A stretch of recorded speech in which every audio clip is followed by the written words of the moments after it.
Coming up on Prep Sports Central, we'll see a heated matchup between two inner-city rivals. A big win to give his school its first 5A victory. And a story of how a club foot didn't slow down this student athlete. Those stories and more start now on Prep Sports Central.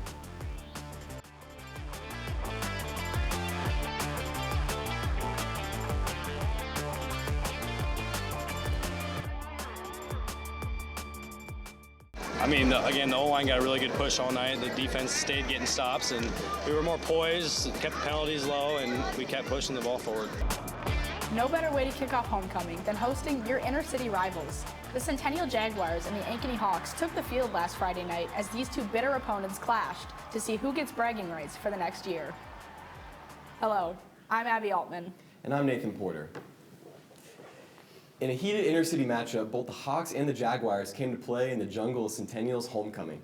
Now to Elijah Caliger at Ankeny Stadium. Here at Ankeny Stadium in Ankeny, Iowa, the Ankeny Centennial Jaguars played host to the Ankeny Hawks in an inter-city rivalry matchup. The Jaguars and Hawks each entered this game with a 2-1 record. The Hawks got things started early with a field goal. But J.J. Morgan and the Jaguars responded with the first touchdown of the evening off a Hawks turnover. But the Hawks struck back as they forced an interception which led to a Hayden Carlson 31-yard receiving touchdown to put the Hawks back in front, which had them leading into the half 9-7 after a missed extra point. The Hawks enter the second half swinging as Daniel Laramie dives into the end zone, further extending their lead. Centennial responds quickly as Brecken Miller finds Cade Newman on the two-point conversion to tie the game at 15, but Dawson Whittinger gave the Hawks all the momentum off his huge solo effort touchdown run in the third quarter. From here on, the Hawks never looked back as Lamarius Clark topped off the defense's incredible night with the late interception to help secure Ankeny the win. We didn't quit, and we just kept playing physical. Obviously, the defense played lights out tonight, which they have all year. The Hawks win 29-15 as their record improves to 3-1 as they head home to play Sioux City East, while the Jaguars drop to 2-2 and will head to Urbandale this upcoming week. My name is Elijah Caliger, reporting here from Ankeny Stadium live for Prep Sports Central. Let's take a look at some more football as Nevada and Clear Lake High School went back and forth in Nevada's homecoming game. Clear Lake and Nevada went neck and neck on Friday night with a strong pass game from both sides of the ball. Nevada started the night off with this 11-yard passing touchdown from Drake Hinson to Gavin Eglin in the first quarter, putting the Cubs on top first. Clear Lake responded in the second quarter with a 5-yard rush from Sam Dodge, but Christian Dunning missed the extra point, putting Nevada up 6-7, 7-6 going into the half. Clear Lake stayed on top heading into the third quarter with a dime from Jackson McIntyre to Carson Reiser for 47 yards, putting the Lions up 14-7. Nevada bounced back with a touchdown in the fourth quarter, but Clear Lake put the nail in the coffin in the fourth quarter as Jackson McIntyre fumbled the snap, but retrieved it himself and ran it in for a 20-yard touchdown. Still, McIntyre won't take all the credit for the Lions' win. Honestly, I'm all about my team. I love sticking with my guys. I think we motivate each other. We stay close. It's good stuff for our team. Clear Lake heads to Independence this Friday as both teams look to stay undefeated. Nevada will take on Winterset at home Friday as they hope to bounce back from their first loss of the season. Going now to a 5A matchup between the Norwalk Warriors and the Amesville Cyclones as both teams battle for their first win of the season. The Warriors struck first with a Breck Welch rushing touchdown to set the tone early on. The little Cyclones tried getting the ball going on the ground as well, but the Warriors' defense was flying around all night. Norwalk continued to rack up the score with a strike from James Havovic to Xavier Bush for 6.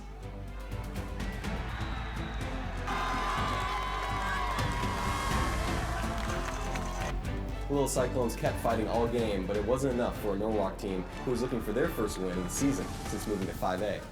Breck Welch and the Warriors dominated the ground game all night, which Norwalk head coach Paul Patterson says was key for their victory. You know, we had 4 yards of rushing last week against Southeast Polk. We needed to be able to run the football tonight, and that's something that, you know, that's our first rushing touchdown of the season was tonight. And then as soon as we were able to run the football a little bit, that opened up our passing game even more. So that was huge for us. And then on the flip side, being able to stop the run helped give our defense a lot more confidence too. Norwalk won the game 53-0 over Ames and now moves to 1-3 on the season.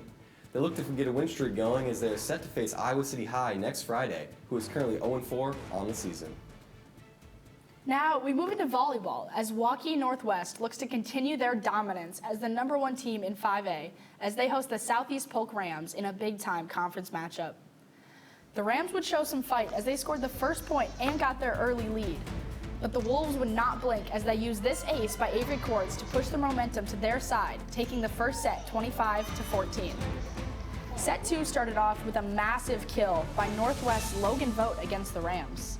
The Wolves would use their height difference to tire out the Rams and dominate set 2, 25-14. Set 3 started no different as the Rams had no answer for the Wolves as the deficit continued to grow. Vogt wouldn't slow down either with yet another kill. The Wolves' skyscraper front blocks the Rams' attempt to score. The next play put a cap on the game with a beautifully executed bump set spike as they would win the set 25-22. Really excited.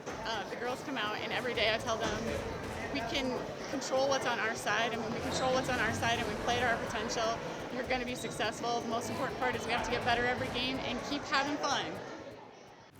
The Wolves looked the part as they sweep the Rams 3-0, bringing their record to 19-1. They were led by the Vogt sisters as senior captain Avery had an impressive 32 assists, with her younger sister Logan bringing the heat with 12 kills. Both sisters are CIML leaders in these categories.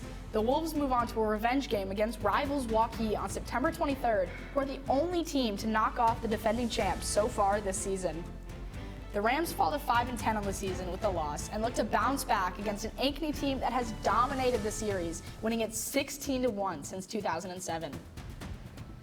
In Northern Iowa, schools of all sizes had the opportunity to compete in the Clear Lake Invitational, despite some uncertainty due to the weather. From 1A to 4A, 13 schools competed in the Clear Lake Invitational last Thursday.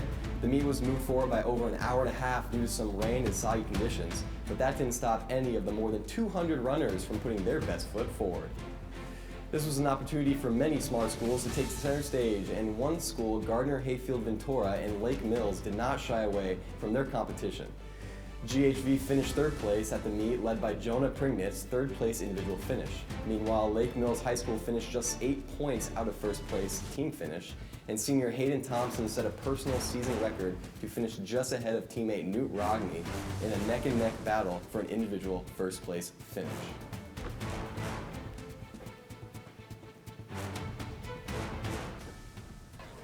Well, you can't really use like spikes. The ground was pretty soft in a lot of areas. The soft ground was not an issue for either Lake Mills or Ames High, who just edged out Lake Mills for the top team finish. Lake Mills will continue the season at the Riverhawk Invitational in Mason City High School this Tuesday. Slade Lee, a senior football player at Boone High School, faced a unique challenge growing up. Lucas Thompson and Taten Eighmy bring you to the story of how Slade overcame having a club foot while playing football. I'm Slade Lee. I'm a senior at Boone High School. I play football and I was born with club foot. When I was first born, they had me, I actually was a preemie. I was born 2 months early and I weighed 4 pounds. And so at a very young, I mean, that's really small for just a few years. So, but I grew up kind of just having to wear casts and having to have stuff on it to make sure like it wouldn't. So basically it was formed so it looked like, a golf club. And there's nothing, you can really do when you're born with club foot. It's hard to deal with in a lot of cases are pretty bad. Mine was, I don't know, minor, but kind of at like a medium. So dealing with it, it was a pretty hard obstacle. You have some people that, yeah, they can run on it. I couldn't. It was hard. But my grandpa really pushed me through a lot of it. My mom did too.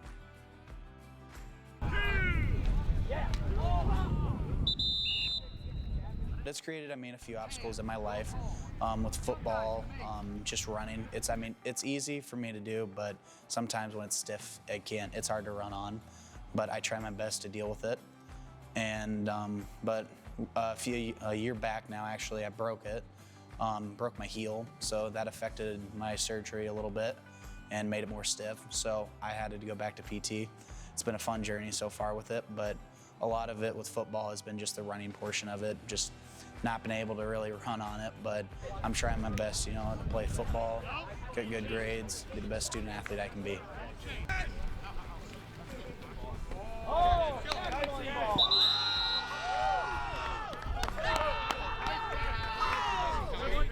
Well, a lot of it was, emotions. You get depressed. You're like, you're stuck. You can't do anything. So a lot of it was just, stretching it, getting it ready. But a lot of it, like for football, like when I'm trying to run on it and I get pain, I'm just like, I got to fight through it. I know that it can't be an obstacle that will hold me back from playing a sport I love to do. So a lot of it, is just, fighting through that obstacle.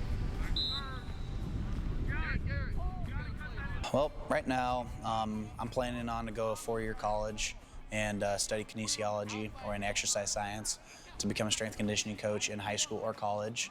But my plan is to continue my track career at a 4-year. I'm not sure where that is yet, but I will be posting soon of where my choice is. So, but I'm just trying my best, do the best I can in college and as a student. What a great story of battling adversity. Slade and the Toreadors are back in action this Friday night at 8 a.m. Now we bring in our rapid-fire rundown host, Delaney Peterson. Welcome in, Delaney. Hi, I'm super excited. This week we have a fun matchup. It's a rivalry battle between Waukee Northwest and Waukee Volleyball. Northwest is ranked #1 with only one loss to the season, and guess who's that to? Waukee. So it should be a very exciting game. Anytime you have these inner-city rivalries, we just had Ankeny Centennial in football. I just think it brings a different edge to the competition, especially when you already have a loss to Waukee earlier on in the season. Yeah, and we talked about this earlier on in the show, but again, the Northwest Vote sisters, Logan and Avery, such an important part of those offense. A little bit of stats. Avery, the senior, 458 assists this season already. Just such an incredible stat. Logan, the junior, 186 kills. Such an important addition, and it's going to be hard to lose Avery. Yeah, no doubt, and they're true leaders, but I think both teams are super hot right now, and it should be a fun game to watch. And then moving to football, are we going to have a new 5A champion? It's sure looking like that after that game. 45-14, Dowling taking out Southeast Polk. It was a game that a lot of people, I think, knew that there could be an upset potential, but a domination like that, especially Dowling was scoring 38-0 going into half. It's unbelievable. We just don't see that, especially in high school. And this Dowling's offense looks scary. Compared to Southeast Polk, who just won the championship last year, they didn't stand a chance. It was just, from the start, Dowling Catholic just had control of this game. Yeah, Nathan Delaney. For Southeast Polk, the big issue, they're switching to fully a run game, and it just hasn't been working for them this season. Just giving up on that passing game that they've dominated with so much over the years, and switching to that run game has been such a difficult time. Yeah, it's a big adjustment, and I think going forward, the passing game and everything like that for the offense and just changing things up schematically is really going to help them. And then we got some good 2A football. I love some 2A football. First, start with Van Meter, #3, and then Woodward Granger, #2. Van Meter takes that one. What an upset to move up. Yeah, those Bulldogs really took it. Both teams showed great offensive work there and little defensive. This can really have some playoff implications as in the future, as we could see. Yeah, and this is a Van Meter program that just had so much success in the past couple years, and they're just continuing it with a nice knockoff of the #2 team. Yeah, you'll say it again and again and again. You need that defense. Again, a beautiful offensive game, really great to watch, but it's just the issue of no defense. You're not going to get anywhere without the ability to stop the ball. No, and the Bulldogs, I think, are just going to keep on running through their opponents, and as the season goes on, they're just getting better and better. Yeah, and then finally we have Kemper Catholic versus OAB-CIG, and it was just a crazy matchup for sure. Yeah, once again, all you have to talk about is it's an offensive game. Again and again and again, and for both of these teams, they didn't come out super strong, so I think the biggest thing for both of them is just going to be heading forward the rest of their season with just a head full of steam. And you said it, the ground game was key to this win. If without the ground game, being able to set up the pass and everything, it was just, they wouldn't have been able to come back and do this. Yeah, absolutely. No, you said it all. It's just such a difficult, it's a beautiful game to watch, football. It's so exciting, but, you covered it. Yeah, big playoff implications here for 2A. It's going to be exciting. Well, thanks, Delaney, for coming in. Yeah. And thank you for joining us on Prep Sports Central. Join us next time for all the highlights and stories from around Central Iowa.